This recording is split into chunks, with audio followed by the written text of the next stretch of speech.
My daughter secretly took out a $750,000 loan in my name to buy a house. On the day of the housewarming party, she thought I would cry tears of joy. But as I stood before that grand doorway, I made a decision, one that would leave her stunned when she found out later. Before I go on with the story, if any of this feels familiar to you, leave a comment. Who knows, just maybe, my story was once your story too. I am Vivian Mason, a widow, turning 64 this year. They say after a certain age, life quiets down. You settle into your routines, coffee at 6, birdsong at 7, the mail around noon. Peace is supposed to come with age, but peace can be a damn liar. That morning, just like every other morning since my husband Tom passed away 5 years ago, I sat at the small kitchen table with a chipped mug of black coffee, looking out at the rose bushes he planted.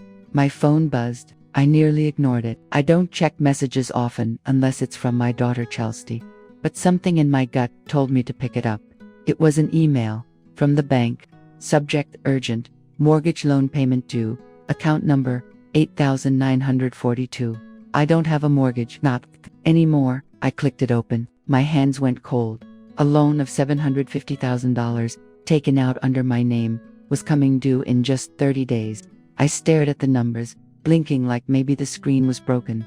A scam. I'd seen scams. This wasn't one. It had my name, my social security number, and even a digital signature. Mine, supposedly. They had it all. I picked up the phone and called the bank, my fingers trembling. It took nearly 20 minutes of holding and security questions before I got a human voice. Her name was Kendra, polite, efficient, but her tone shifted when she opened my file. Yes, ma'am. The loan was taken out approximately 14 months ago, against the property, at 2485 West Hillside Avenue, Portland. The name hit me like a brick. West Hillside Avenue, the rich side of town, old money and new tech, big gates and bigger cars. Chelsea had once called it her dream neighborhood. I forced the words out. What's the name on the deed? Kendra paused. Well, the primary borrower is Vivian Mason. That's you. No co-borrower listed. I could barely hear her. My thoughts were buzzing like static. Chelsea, of course. It wasn't confirmed. Nothing pointed at her.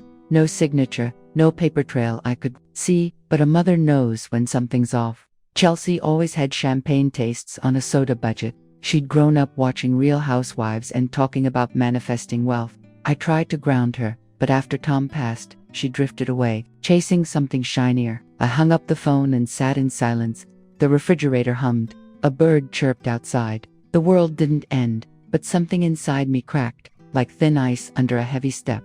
I stood up and walked to the kitchen drawer where I kept the old address book. My hand hovered over the C-section. Chelsea Mason. She hadn't called in 3 weeks. Our last conversation had been short, polite, full of the kind of distance that only gets built over time and choices and unspoken things. I pulled out my reading glasses and looked her up. Still the same number. I hesitated, then called.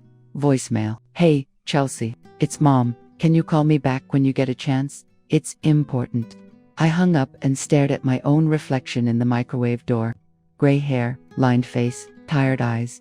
A woman who paid her bills on time, who'd worked part-time at the library for 22 years, who loved her garden and missed her husband every single night. A woman who sure as hell never signed a $750,000 loan. And yet, here we were. I didn't sleep that night. The wind howled outside, rattling the windows. I kept thinking about Chelsea, about the time she cried because the prom dress she wanted was too expensive. About how Tom and I scraped together the money anyway. About how she looked walking down those stairs, beaming like a queen. And now, I had a horrible, aching hunch she'd traded my name to buy herself a castle. I wanted to believe there was another explanation, a mistake, a hacker. A cruel twist of clerical error, but deep down, I knew better. In the morning, I would drive to Portland, to that address, 2485 West Hillside Avenue. Whatever truth was waiting for me there, I had to see it with my own eyes, even if it broke my heart. I always thought a credit score was like your blood pressure. Don't let it spike and you'll live longer. So when I logged in and saw mine had fallen a whopping 160 points, my heart thudded hard enough to shake the mouse. 3 brand new credit cards, all maxed out on high-end furniture and electronics, were tacked to my name. Every bill led straight to 2485 West Hillside Avenue. That house again. Chelsea's castle. I called the card companies. Same story each time. Yes, Mrs. Mason. The applications were completed online, verified with your social security number and e-signature. They even rattled off a phone number, my old landline. We disconnected years ago. Whoever did this knew enough history to fake me perfectly. I texted Chelsea, "Me sweetheart, we need to talk. It's urgent." Read no reply. I tried calling. Voicemail, full. I sent an email, marked high priority. 2 days slid by. Nothing. The quiet felt heavier than any shout. Early on the third morning, I filled a thermos with coffee, grabbed a bag of trail mix, and pointed my dusty Corolla north. The highway from Corvallis to Portland winds through fir-lined hills, usually a peaceful drive. Not that day. My mind replayed every thin-lipped smile Chelsea had given me since Tom died, searching for cracks I'd missed. It took a little over 2 hours, but the traffic felt endless. When the GPS told me to turn onto West Hillside, my palms started sweating. Mansions sat behind iron gates, all manicured lawns and glossy SUVs. I felt like a crow in a peacock parade. Number 2485 was a sprawling craftsman. Cedar beams, 3-car garage, stone steps wide enough to land a plane. I parked along the curb, heart hammering. If this was built on my name, I wanted the truth hammered out right here, on the front porch. I barely made it halfway up the drive when the front door opened. Chelsea stepped out, holding little Flora, who's 4 and still believes Band-Aids can fix anything. My daughter wore a silk blouse the color of champagne and heels higher than sense. A pricey stroller gleamed behind her. She froze when she spotted me, and the smile that jumped to her lips was half bright, half cornered, like a deer deciding whether to bolt. "Mom, what are you doing here?" Her voice was friendly on the surface, but I heard the crack underneath. I forced a smile and climbed the last step, checking on my investment. Apparently, confusion flickered across her face, then something like fear. She shifted Flora to her hip. "Flora, sweetie," waved to Nana. The baby waved, unaware of the tension tightening the air. Chelsea opened the door wider. "Come inside."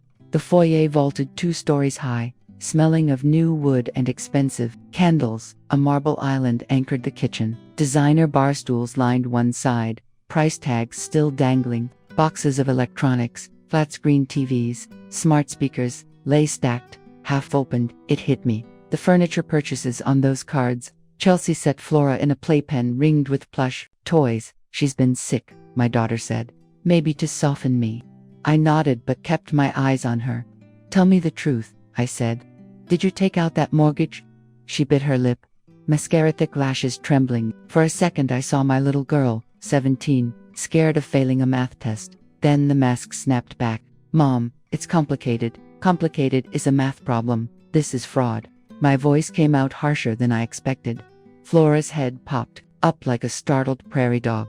Chelsea motioned toward the living room. We sat on an ivory sofa that probably cost a month of my retirement. She folded her hands, wedding ring finger bare. "I didn't mean for it to go this far."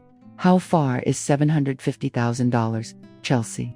I felt heat rise in my chest. She swallowed. "When Kyle left," Kyle, the ex-husband who promised Silicon Valley stock options and delivered only bounced checks, "I had nothing, Mom. Credit wrecked. No savings, daycare costs. Nobody rents to a single mom with bad credit. Then, a friend at work said I could piggyback on your score, just until I got promoted. He knew someone who could handle the paperwork." I closed my eyes a moment, breathing through the anger. Piggybacking isn't refinancing a phone plan, it's identity theft. Tears welled in her eyes, mascara ready to run. I was desperate, and the promotion didn't come. Then interest rates climbed. I couldn't keep up. I kept thinking I'd fix it before you found out. I looked around at the gleam and polish, theater-style recliners still wrapped in plastic, a chandelier sparkling like icicles. "This doesn't look desperate, it looks like decoration." She wiped a tear. "The banker said staging boosts resale value. If I flipped it fast, I'd repay everything and maybe even give you something for retirement." She offered a brittle smile. "Flipped. Like houses were pancakes. You gambled my future on a house you can't keep," I said quietly. "My name is on that loan. The bank will come for me when it implodes." Her shoulders slumped. "I know." A whisper. "I didn't think." "No, you didn't." I rubbed my temples. Months of forged signatures, late fees, interest. My steady life turned on its head. Flora toddled over, holding a plush giraffe. "Nana, up," she chirped. I picked her up, felt her tiny arms circle my neck. The innocence weighed more than bricks. Chelsea watched, eyes shining. "I'm sorry, Mom. Just help me figure this out, please." I sighed, heart splitting between anger and protection, the primal tangle of motherhood. First we call the bank, together, before this snowballs more. Then a lawyer. "You'll sign whatever they need to clear my name. After that, we decide what to sell." Her face crumpled. "We'll lose everything." "You'll lose stuff," I corrected. "Stuff can be replaced. Freedom can't." She nodded, tears spilling freely now. I stood, Flora still on my hip, and reached for Chelsea's hand. It was cold, shaky. I squeezed it, gentle but firm. "We clean up our own footprints, honey, even on someone else's dream." Out the bay window, clouds gathered over the manicured lawn, heavy with Oregon rain. Somewhere behind them, the sky could mend itself. But first came the storm.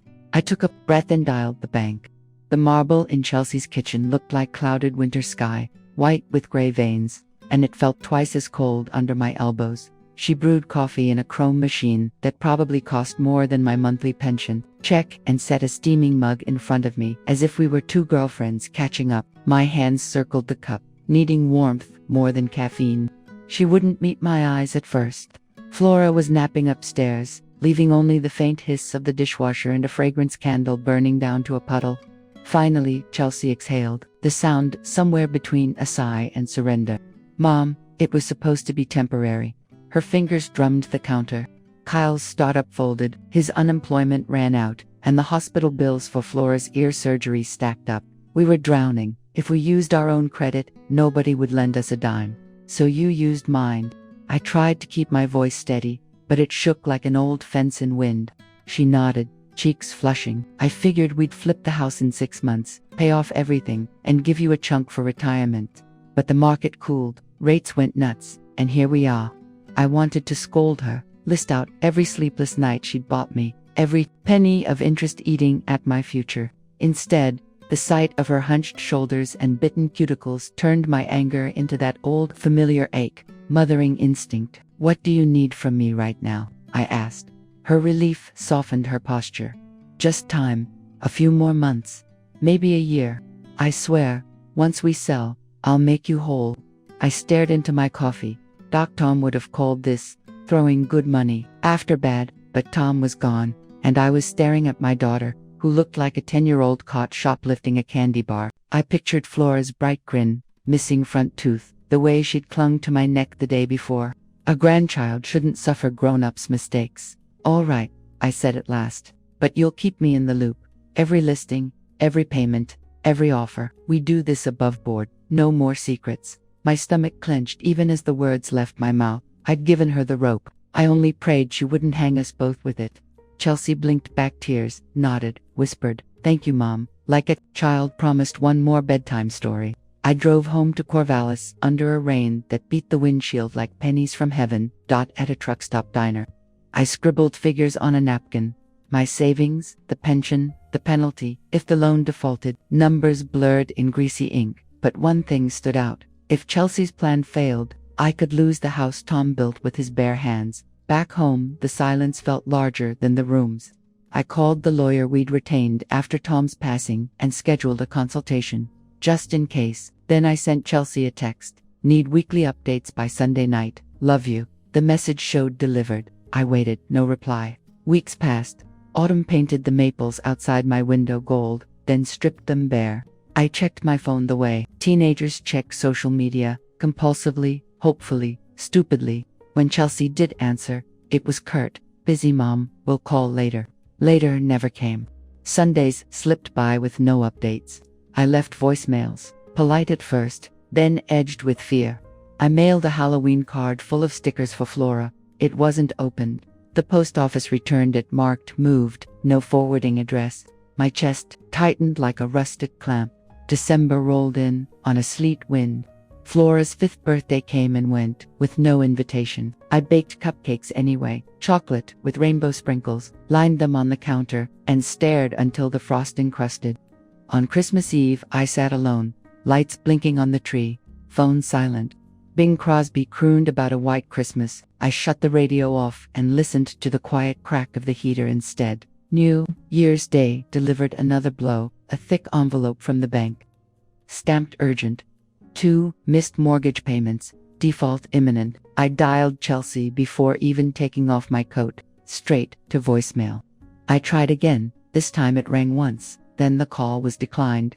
I sank onto the couch, coat still buttoned, and felt something inside me shift, slow and painful, like an iceberg calves from its glacier. There it was, the realization that no matter how hard I'd loved my child, that love didn't grant loyalty. I was a credit line wearing old lady's skin, an ATM that handed out 20s and parental forgiveness in equal measure. I called the lawyer. He answered on the second ring. Vivian, I was just about to leave for lunch. I'm ready, I said. Let's do whatever it takes to protect my house. He paused, then said gently, You sure? Positive. My voice was steel. I didn't know I carried. The next morning, I gathered a cardboard box, tax returns, bank statements, every email printout. While sorting, I found a photograph. Chelsea at 8, gap-toothed and grinning, atop Tom's shoulders at the county fair. Her arms were flung wide like she could touch the sun.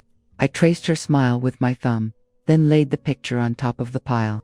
By afternoon, the lawyer had drafted a cease and desist and begun paperwork for identity theft restitution. It felt like signing a declaration of war against my own child. Still, I signed. That night I sat on the porch swing, wool blanket around my knees, and watched the Oregon moon rise. I thought about family myths, how parents tell kids they'd do anything, even die, to protect them. Nobody warns you that sometimes protecting them means drawing a hard line, a line that might cut straight through both hearts. My phone vibrated. A text from Chelsea. Mom, saw your lawyer's notice. How could you? Thought you loved us. I stared at the screen. Loved. Past tense. Maybe that was the truest sentence of all. My thumbs hovered. At last I typed, I love you enough to stop enabling you. Call me when you're ready to talk about real solutions. Mom, read. No reply. I put the phone face down, leaned back, and let the night air sting my eyes dry. Above me, the stars blinked cold and constant, indifferent to human bonds and broken promises.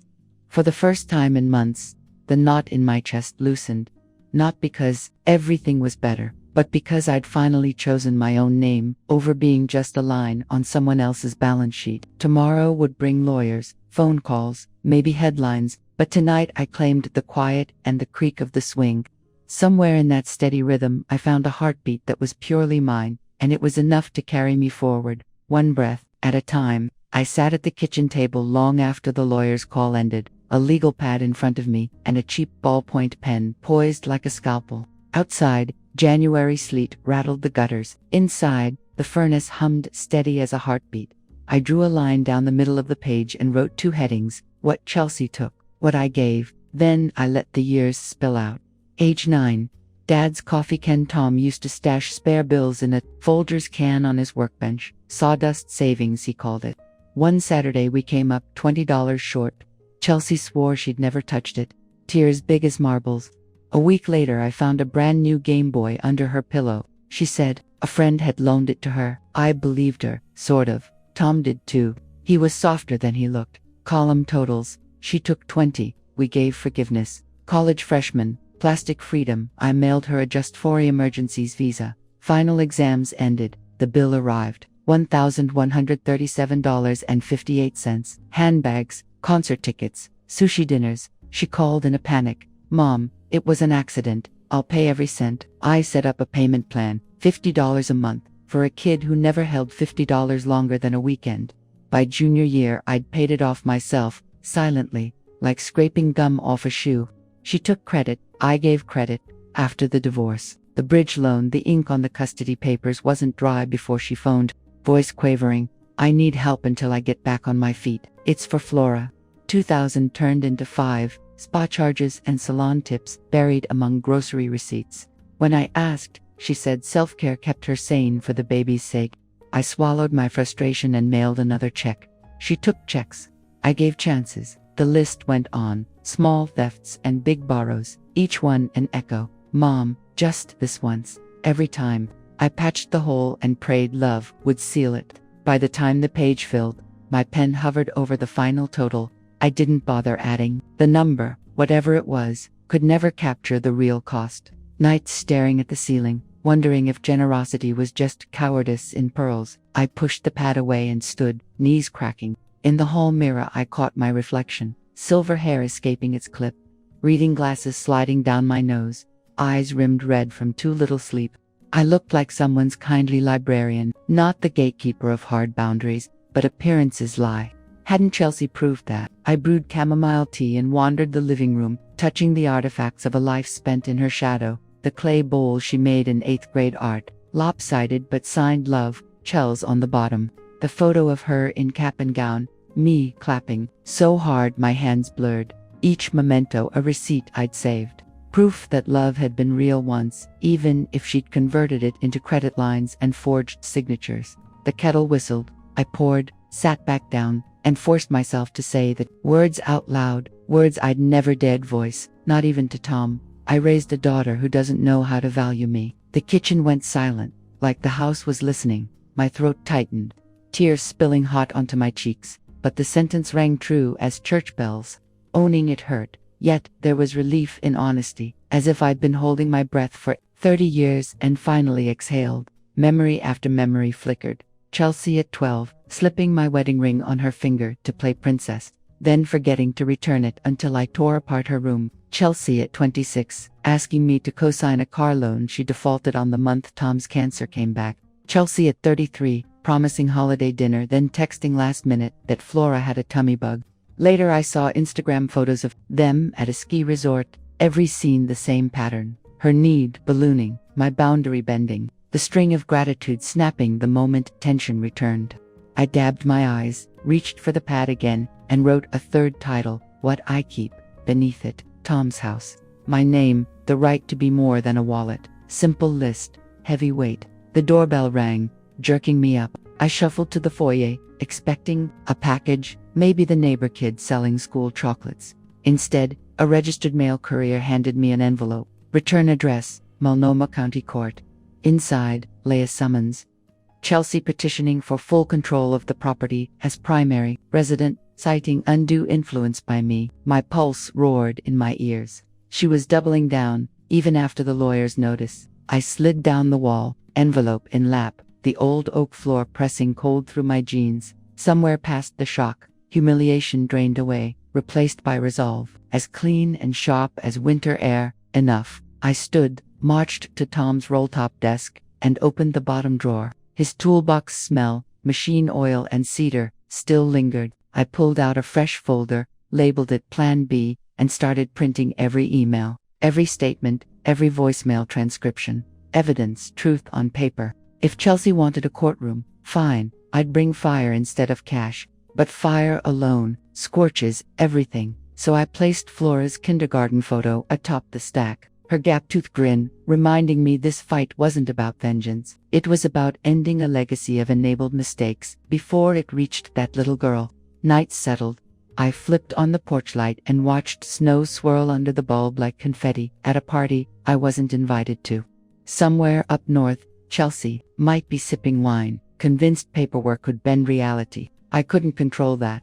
What I could control was here, in this modest house, with the mortgage paid by honest work and a husband's memory. I sipped the no-cold tea and spoke into the empty room, voice steady. I am more than a signature to be forged, more than a shadow to soften her spotlight. I am Vivian Mason, and I will not disappear. The words hung in the air, solid as brick. For the first time in a long while, I believed them. Tomorrow I'd drive to the credit union manager, hand over the growing file, and freeze everything Chelsea could touch. Tomorrow I'd meet the lawyer again, ready for a real fight. Tomorrow I'd phone the pastor's wife and ask about that grief support group I'd been too proud to attend. Losing a living child in slow motion is its own kind of mourning. Tonight, though, I let the quiet settle. I rinsed the mug, turned off the lights, and climbed the stairs. On my nightstand sat Tom's old pocket knife, a daily reminder that tools can fix or wound, depends who's holding them. I slipped beneath the quilt, whispered a soft goodnight to a man 5 years gone, and closed my eyes. Outside, the wind rattled the eaves, but the house stood firm. So would I. Monday morning, I drove north on I-5 with the radio off and my jaw tight enough to crack a walnut. The address on the sticky note read Morgan and Frey, Financial Crimes Division, Suite 704, downtown Portland, glass tower, parking that costs more per hour than my first apartment's monthly rent. I tucked Tom's pocket knife into my purse for luck, patted the folder marked Plan B, and rode the elevator up. Denise Morgan met me in a conference room lined with law books and framed diplomas. Mid-50s, salt and pepper, pixie cut, blue eyes that missed nothing. She shook my hand like a contractor testing lumber. Firm, quick, no nonsense. Mrs. Mason, I've reviewed your file. She tapped the stack I'd sent. Identity theft, mortgage fraud, 3 credit cards, plus a petition to seize your property. Significant, but not hopeless. She slid a legal pad between us. You have 3 avenues: criminal complaint. We file with the county prosecutor. Your daughter could face felony charges, up to 5 years. Restitution ordered by the court. But collections can be slow. There's no guarantee Flora wouldn't end up in foster care if Chelsea's convicted. My stomach clenched. Jail bars around my daughter, my grandbaby visiting through glass, nightmare stuff. Denise, let me sit with that picture a moment. Civil lawsuit. We sue for damages. Goal is to force sale of the house, repay the loan, restore your credit, faster than criminal court. Less jail risk, but it's still public. There will be depositions, possibly a trial, private settlement. We draft a repayment agreement, place a lien on Chelsea's assets, and set strict milestones. If she misses one, it converts to a civil judgment automatically. Least painful on paper, but relies on her cooperation. Denise folded her hands. Given her history, I'm skeptical. I took a breath, tasted copper. What happens if I do nothing? Denise didn't soften the blow. The bank forecloses, your credit tanks for a decade. Social Security checks get garnished, and any nursing home stay would seize your house through Medicaid clawback. In other words, you'll pay for this until the day you die, and maybe after. Silence settled heavy as wet wool. I pictured my modest living room sold to cover debt. Tom's rose bushes bulldozed for fresh sod, strangers drinking morning coffee where our family photos once hung. I cleared my throat. I'm not out for vengeance, I said. I just want my life back. Then we fight, Denise replied. She pulled out a blue-backed document. This is a limited power of attorney. It lets me act on your behalf, freeze accounts, file suit, negotiate with lenders. It can be revoked anytime. My hand shook as I signed, Vivian L. Mason, pen scratching like flint on stone. No fireworks, no thunderclap, yet something irreversible clicked into place. A door closing on the past, another creaking open toward whatever came next. Denise notarized the page, stamped it, handed me a copy. First step, we file an injunction to stop that foreclosure petition Chelsea started. Next, we notify the credit bureaus of fraud. Within 30 days, your score starts repairing. Meanwhile, I'll draft a civil complaint. She'll be served within the week. I nodded, absorbing the timeline. Thank you, I whispered. The words small, but fierce. She stood, walked me to the reception area. One more thing, she said softly. You'll doubt yourself. She'll call you cruel, unloving. Remember, boundaries are not betrayal. They're survival. I pressed my purse strap with white knuckles. Survival, I repeated. Outside, a gust yanked at my hair, whipping silver strands across my face. The sky was slate gray, typical Oregon winter, but the air felt different, brisk, electric. Like the second after lightning, when you know the storm's broken something loose. I stepped onto the sidewalk and realized my shoulders were squared. Back straight, no invisible weight dragging me down. People hurried by, suits, backpacks, earbuds. But for the first time in months, I didn't feel smaller than the city around me. I was part of it, moving forward, not hiding. At the parking garage, I paused and opened my phone. Dozens of unread texts from credit agencies, a missed call from the bank's fraud unit. One new message from Chelsea. Mom, why are you doing this? Call me. The words pulsed on the screen like a siren. I stared at them, heart knocking, then slid the phone into my coat. Not today. Today was for breathing. I climbed into the Corolla, started the engine, and pulled into traffic. On the dash, Tom's old St. Christopher medal swung from the rear view, tapping softly. Road Guardian, Journey Companion. I whispered, "We're okay, love," and merged onto the highway south. As the city skyline shrank behind me, a thought settled in my chest, quiet, resolute. If I don't stand up for myself at 64, Flora will learn to sit down at 4. The mile markers blurred, tires humming their steady hymn. Ahead lay court, dates, paperwork, maybe headlines, but also dawns unburdened by fear, nights where sleep wasn't a battleground, and a future where my name belonged solely to me. Wind rattled the car, but my hands were steady on the wheel. I was finally, fully, upright.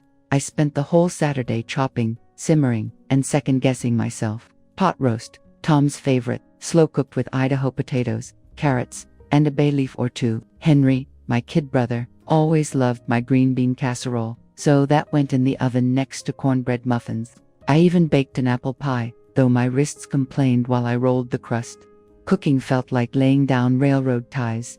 If I built a steady track, maybe our family train wouldn't jump the rails tonight. At 6:30, the doorbell rang. Henry showed first, clutching a grocery bag of His graying beard smelled faintly of shop grease. He still runs the motorcycle garage out on Highway 34. He gave me a bear hug, muttered, "Whatever happens, I got your back, Viv," and headed for the fridge. Chelsea arrived 10 minutes later, in a linen trench coat that cost more than my monthly property tax. Flora skipped beside her in rainbow sneakers, hair in 2 puffball braids. Chelsea didn't bring a casserole or even a bottle of soda, just her cell phone, already glowing with unanswered messages. "Hey Mom," she mumbled, cheeks tight. She kissed the air somewhere near my jaw and drifted to the dining room. Flora threw herself at my knees. I scooped her up, breathing in the scent of kid shampoo and crayons. We sat to eat. Henry said grace, short and clumsy, yet heartfelt. Plates clinked, forks scraped, but conversation stalled. Chelsea's thumbs flicked over her phone every couple minutes, screen lighting her face blue dot. Henry tried small talk about spring training, got nods and a distracted ha from her. I cut through a hunk of beef, found my courage buried in the gravy, and set my fork down. "Chelsea," I said, voice steady, "when are you signing the transfer papers?" Her shoulders stiffened. "We're not doing this at dinner." "If not now, when?" My pulse thumped in my ears. "The bank's clock keeps ticking." She set her phone face down with a slap. "Mom, you promised to let me borrow your name until I got back on my feet. Now you're yanking the rug and dragging lawyers into it. You just want control." Henry took a sip of beer, watching like a referee who'd rather be anywhere else. Flora looked back and forth between us. Spoon paused halfway to her mouth. "Are Mom and Nana fighting?" she whispered. My heart splintered. I reached across the table, touched Flora's tiny wrist. "Sweet pea, grown-ups are talking about boring paperwork. Nothing for you to worry about." Chelsea gave a brittle laugh. "Paperwork that could put me on the street. Paperwork that already put me in foreclosure," I shot back, heat rising. "I almost lost this very house, your father's house. Because of that borrow, I can't keep bleeding for mistakes I didn't make." Her eyes flashed, the same spark she used at 16 when I grounded her for sneaking out. "So you'd rather see your own daughter in jail?" "I want to see my daughter be accountable," I said, softer now. "And I want Flora to learn, money isn't magic, it's trust." Flora tugged my sleeve. "Nana, what's trust?" I swallowed the ache in my throat. "It's when people believe what you say, and know you'll keep your promises." The room fell quiet, except for the refrigerator humming its lonely tune. Chelsea pushed her chair back. "Thank you for dinner, but we should go." She wiped Flora's mouth with a napkin, barely touching her food. Henry cleared his throat. "Chels, maybe stay for pie." "No," she snapped, then softened at him. "Thanks, Uncle Hank, but Mom and I aren't solving anything tonight." She bundled Flora's coat, buttoned her own, and walked to the door. Hand on the knob, she turned, eyes glossy but hard. "Mom, if you corner me, don't expect me to come running back when you regret it." "That's up to you," I answered. My voice didn't shake. "The door stays unlocked, but the bank vault is closed." She flinched like I'd slapped her, then left. The latch clicked, the car engine faded down the block. Silence rushed in, heavy as fog. I gathered plates on autopilot. Henry stacked utensils, muttering, "Damn shame." We worked side by side, to soldiers after a lost skirmish. When the kitchen was clean, he hugged me tight, said he'd call tomorrow, and drove home. At 10:30 I stood alone under the stove light. Pie untouched on the counter, its cinnamon scent curling through the room like a question with no answer. I rested both palms on the cool formica and let grief claw through my chest. Somewhere, in the dark, Flora would be staring out a backseat window, maybe wondering why grown-ups talk in sharp voices. Somewhere, Chelsea would be justifying every choice, blaming my control instead of her forgery. The house creaked as winter wind pressed against old siding, but it held. I straightened, wiped my eyes with a dish towel, and whispered to the empty room, "I will not crumble." Then, I turned off the light, carried the pie to the fridge. There would be neighbors, church folks, somebody who'd enjoy a slice, and went upstairs. Each step felt like closing a chapter I never wanted to write, yet here we are, pen in hand, ink still wet. Sometimes love is a warm meal waiting. Other times it's the courage to clear the table alone. Monday dawned raw and pewter gray, the kind of Oregon morning that smells of cedar and cold rain. I drove to Denise's office, heater blasting, folder of new statements strapped into the passenger seat like a nervous co-pilot.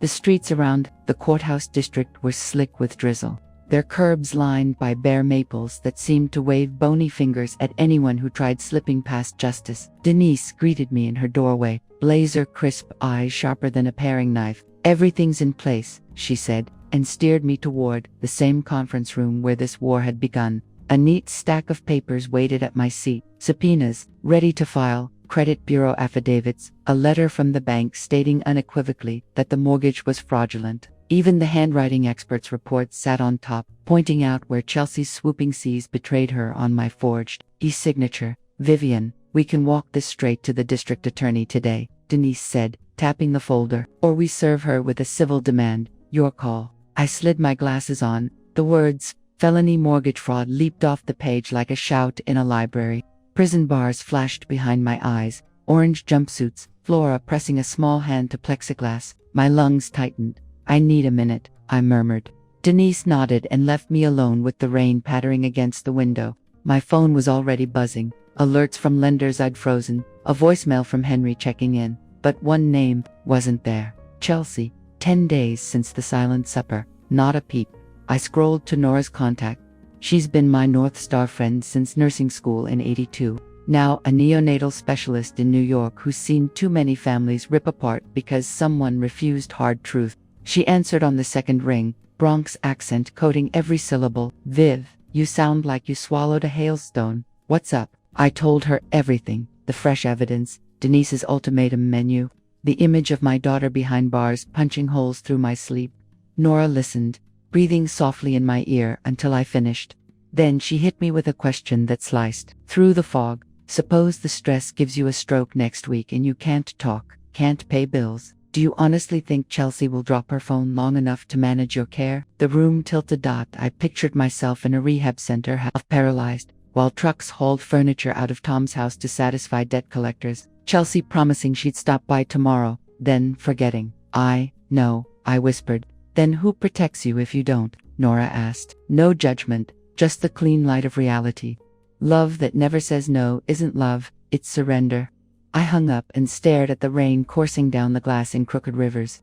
For 64 years I'd been fluent in accommodation, extra shifts to pay for ballet, silent nods when lies were easier than confrontation, late-night transfers to cover bounced checks that weren't mine. The language of boundaries felt foreign, but I'd learned foreign tongues before. Lamazi breathing, chemo schedules, widow paperwork. I could learn this to.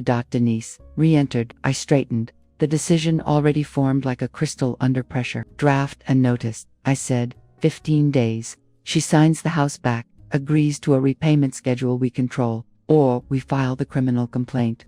Denise allowed herself the smallest smile, not of victory but of validation. "Clear, firm, enforceable. I'll courier it this afternoon." She slid a template toward me. I read every line. Demand for quitclaim deed. Lien on any future income over a set threshold. Mandatory credit repair fees. 15 calendar days. No extensions. My pen hovered. I thought of Flora's rainbow sneakers tapping a nervous rhythm under my dining room table, of Chelsea's quicksilver grin that used to light whole rooms before it learned to manipulate. I signed. The pen stroke felt heavy, final, like closing a steel vault door, and at the same time light, as though decades of invisible IOUs slipped off my shoulders. Denise notarized, copied, and pushed a warm mug of herbal tea into my hands. You just took back the narrative, Vivian. Outside, the rain had thinned to a mist. I walked the block to the parking garage, each step echoing inside my boots. Near the elevator, I spotted a young mother wrangling twin preschoolers, wiping one nose while balancing a diaper bag. Exhausted but determined, that look I knew. I caught her eye and offered the smallest nod of solidarity. She smiled back, and, for a heartbeat, I felt the whole messy lineage of motherhood. Give, teach, protect, let go when it's time. In the car, I dialed Chelsea. Voicemail again. My voice was calm when the tone beeped. Chelsea, you'll receive a legal notice today. I hope you read it with an open mind. This isn't punishment. It's the guardrail we should have had years ago. I love you. I believe you can make this right. The next move is yours. I ended the call, placed the phone face down, and started the engine. The windshield wipers swept away what little rain remained, revealing a sky cracking open to pale blue for the first time in months. The horizon didn't look like a threat. It looked like distance. I was finally willing to travel on my own terms. Back home, I brewed chamomile, opened the living room curtains wide, and let light spill onto the hardwood. Bills, medical directives, the do not resuscitate form Tom and I had once postponed discussing. I stacked them neatly. Inventory for it, life protected, not deferred. If Chelsea met the deadline, we'd rebuild on honest ground. If she didn't, the courts would speak the words I never wanted to say. Either way, the voice guiding this family forward would no longer be hushed by fear or guilt. It would be clear, steady, awake. I wrote one more note, ink blue and decisive, on a clean index card and pinned it to the refrigerator where I'd see it every morning. Boundaries are love spoken out loud. Then I poured a fresh cup of tea and stood a little taller, listening to the quiet house breathe round me, a house still mine, and finally safe. Chelsea showed up on a raw Thursday evening, wind howling down Maple Street like a warning siren. I had just set a kettle on for tea when her SUV screeched to the curb. She didn't bother ringing the bell, stormed right in, cheeks flushed, eyes red-rimmed from either tears or fury. Flora wasn't with her. That told me this visit was loaded. She planted herself in the doorway between the living room and kitchen, arms crossed tight. Her coat was half-buttoned, hair a frizzy halo from the rain. "Mom," she blurted, voice trembling, "I got your notice. I don't have the money, and I sure don't have another place to live. You really gonna kick your own granddaughter onto the street?" I dried my hands on a dish towel, keeping my tone level. No one wants Flora on the street. That's why the agreement gives you 30 days to move and sets up a payment plan you can actually meet. Chelsea's jaw jutted. A plan that takes every spare dime I make. How am I supposed to feed her? I reached for the folder I'd left on the counter. The budget worksheet is inside. After essentials, you still clear $300 a month for incidentals. If you pick up even one overtime shift a week, you'll manage. She shook, her head hard, tears spilling now. "You don't get it. Kyle threatened to yank child support if this goes public. He says a fraud charge would prove I'm morally unfit. If I leave that house and Sue gets filed, we lose everything." I felt the old reflex kick in, rush to comfort, to plaster, over-panic with promises. I swallowed it back, then signed. No court, no headlines, just a notarized deed and a repayment plan filed with Denise. Chelsea's gaze darted to the kitchen table, where the quitclaim packet lay like a loaded pistol. Could I just stay? Pay you what I can, when I can. I'll Airbnb the guest room, sell my jewelry. I shook my head. "Honey, we've done what I can for 20 years. I'm out of time. The bank already has my medical proxy info. If I land in assisted living, they'll seize the house, unless this debt is cleared. 30 days is firm." She pressed fists to her temples, sobbing now, big, ragged breaths that once would have ripped my resolve. But I heard Denise's words in my head. Boundaries are survival. I handed her a pen. "You have two choices. Chels, sign tonight or we go to court Monday morning." She collapsed into a chair, tears dripping onto the folder. "You're choosing paperwork over me. I'm choosing life over ruin," I said softly. "And I'm choosing a future where Flora sees her mother take responsibility, not run from it." We sat in silence, thick as gravy. Rain battered the windows. The kettle screamed. I poured 2 mugs of chamomile, set one by her elbow. She didn't touch it. "Do I still get to come here?" She whispered after a long stretch. "Christmas, birthdays, This isn't exile. My voice cracked on the truth of it. But things will be different until trust grows back. She wiped her nose, opened the folder with shaking hands, and began skimming pages. Her tears left faint puckers. In the paper, at the signature line, she paused. If I sign, you'll really call off the DA. Denise filed nothing yet. You sign, we shred the criminal packet. For a heartbeat, I saw the little girl who'd once begged me not to tell Dad about the broken lamp. Then she pressed pen to paper, scribbled Chelsea Marie Mason 3 times, deed, repayment schedule, notarization, consent. Each stroke sounded loud in the quiet house, a nail sealing the coffin of our old dynamic. She slid the folder back. 30 days, she repeated, voice flat. Yes, I stood, meaning to hug her, but stopped myself. Instead, I rested a palm on her shoulder, a half embrace, half goodbye to the woman she'd been. I need air, she muttered, bolting for the door. The SUV roared off, tail lights bleeding red into the rain. I sank onto the sofa, body humming with equal parts relief and sorrow. This wasn't triumph. It was a necessary amputation. Save the patient, lose the limb. The clock on the mantel ticked louder than normal. After a while, I realized the kettle was still whistling softly on a cooling burner. 3 days later, the notarized deed arrived at Denise's office. She phoned to confirm the house was legally mine again. No balloons fell from the ceiling. No choir sang. I folded laundry, paid the electric bill, rubbed liniment on my stiff right knee. Normal life, shockingly unremarkable. That night Henry called, heard the kids signed. How you holding up, sis? Lighter, I said, surprising myself with the truth, but hollow, too. He grunted sympathy. Hollow can fill with better things.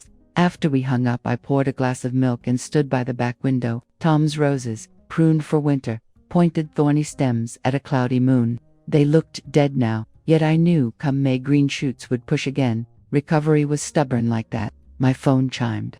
A picture from Chelsea, Flora hugging a stuffed giraffe, goofy grin, missing a front tooth. No caption, just the image, as if to stake a claim on something still unbroken between us. I saved it, slipped the phone in a drawer, and breathed deep. Somewhere between grief and gratitude lay a quiet plateau I hadn't visited in years. It wasn't joy, not yet, but it was peace enough to fall asleep without rehearsing worst-case scenarios. In the morning, I scribbled a list, returned Denise's, call schedule, soil test for veggie garden, donate extra linens to women's shelter, mail Flora's birthday card early this year, the mundane mixed with the meaningful. A recipe for ordinary days, exactly what I'd fought for. As I tucked the list under a magnet, my eye caught the index card from last week. Boundaries are love spoken out loud. I traced the words with a fingertip, then added a second line. Love is letting the consequence teach what I could not. The kettle whistled again. I poured a fresh mug, opened the back door, and stepped onto the porch. The air was crisp, clean after the storm. For the first time in a long while, I wasn't bracing for the next hit. I was simply standing, steady, upright, mine. The war was over. The rebuilding had begun. It's amazing how many boxes a life can fill. After Chelsea signed the papers, she and Kyle's cousin loaded her things into a rented van while I stayed inside, wiping fingerprints off cupboard doors and pretending not to listen for slammed drawers. By sunset, the driveway was empty, and the big Craftsman echoed like a church basement after bingo night.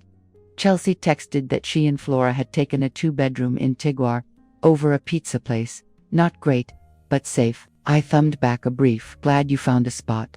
No emojis, no lecture. Boundaries in action. January bled into April. Twice a week I spoke with Linda at the credit repair unit. Faxing affidavits, answering security quizzes about cars I never owned. Each cleared account nudged my FICO upward. 587, 612, 645, like a stubborn tulip pushing through frost. When the fraudulent mortgage finally disappeared from my report, I poured a small glass of Merlot and toasted Tom's photo on the mantel. Then I called a realtor. The idea of selling the house had hurt once, but now it felt clean, like shedding a winter coat in May. We listed at $529,000. 3 offers rolled in the first weekend. Portland buyers fleeing high prices. I accepted. A bid from a young teacher and her wife. Something about passing the keys to new beginnings sat right. While packing, I found relics. Tom's CD collection, Chelsea's dance trophies, Flora's stick figure portraits of Nana. I kept one carton of memories, donated the rest. The attic, once a vault of guilt, emptied down to rafters and daylight. Escrow closed in early June. After paying Denise, the IRS, and every lingering bill, I had enough to buy a small cottage in Yachets, 4 blocks from the Pacific. Salt air so thick it rusts a nail overnight. Retirement, at last, smelled like kelp and wood smoke. Chelsea and I traded information, not conversation. Flora started first grade. She likes her teacher. Need insurance info. Dentist wants your medical history. Sent repayment, see attached. I answered each message politely, never prying, never scolding. Some nights I stared at the typing bubble that popped up, vanished, popped again, ghost heartbeat of words she couldn't send. I learned to set the phone down before it hurt. Sundays, I volunteered at the Lighthouse gift shop, folding sweatshirts for tourists and explaining why gray whales migrate. Evenings, I walked the beach collecting agates, the ocean's rhythm rewired, my own, inhale, exhale, let go. Still, recovery zigzags. When an unknown number rang after midnight in August, panic jolted me upright. Bank again. Police. It was only Henry pocket dialing from the bar, but my hands shook long after. Healing, I've learned, is a spiral. You revisit the wound from higher ground, but it's tender all the same. In September, the postman handed me a cream envelope addressed in Chelsea's looping script. The ink smudged like she'd wept on it. Inside, 4 pages. Mom, I spent all summer in therapy. Dr. Singh says admitting harm is step 1. Repairing it is the marathon that follows. I never saw how my fear turned you into my safety net. I told myself you were helping when really you were drowning next to me. I'm sorry. I applied for a hospital billing job. Starts next month. I'll send the first full repayment then. Flora's counselor says stability means seeing consequences, so she knows why we left the big house. She misses the garden. I told her maybe someday we'll grow tomatoes at the beach with Nana. I don't expect forgiveness right away. I just want you to know I'm trying to become someone worthy of it. Love, Chels. I read it twice. The tide thundering beyond the window, gulls crying overhead like ragged hope. My first impulse was to phone her, gush reassurance, plan a visit. Instead, I folded the pages, slid them into the cherrywood box where I keep passports and power of attorney forms. The documents that define who I am now. I made tea, sat on the porch, let the wind decide what feelings should stay. Weeks passed. I didn't answer the letter, but I cashed her repayment check, clear signal that business terms still stood. I mailed Flora a postcard of the lighthouse, with a seashell taped to it, and wrote, every spiral shell shows growth, each turn a little higher. No Disney stickers, no secret $20 bill. One foggy morning in October, I found myself arranging 2 mugs on the kitchen shelf, side by side. Not a promise, just possibility. Healing may never draw a straight line, but lines can intersect again, gently, when both ends are steady. For now, I walk the beach, volunteer, pay bills on time, and sleep 8 hours most nights. Some evenings, I open Chelsea's letter, trace her words, then put it away. I'm learning that pause can be a form of love, space where trust might take root if given air and light. The ocean keeps breathing, long and patient. So do I. A full year has rolled by since the dust settled, though most days it feels like I blinked and the calendar leaped. The big craftsman belongs to a young couple now. They sent Christmas cards with photos of their toddler playing on the porch Tom built. I'm glad the house has laughter inside its walls again. I didn't have any left to give it. I live 5 blocks from the Pacific in a cedar-shingled cottage that smells of salt and lemon oil. The footprint is small, 1 bedroom, galley kitchen, a porch deep enough for 2 rocking chairs. But every board and brick is paid for with clean money and steadier nights. First thing I planted was a raised vegetable bed. Tomatoes duke it out with coastal fog, while kale soldiers on no matter how hard the wind swings. Most mornings I tuck a colander under one arm, fetch whatever's ripe, and fry it up with an egg.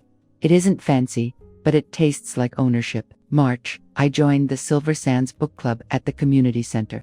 We meet Thursdays at 10, mostly widows and 1 retired mailman who swears by Louis L'Amour. I bring zucchini bread when the harvest overruns me. Discussing novels about wars and grand romances reminds me my own life, messy as it's been, is only 1 chapter in a bigger library. June, credit score crept back over 700. I framed the notice, Not to brag to visitors, there aren't many, but to remind myself vigilance wins slow races. Linda at the bank sent a smiley face sticker with the final update.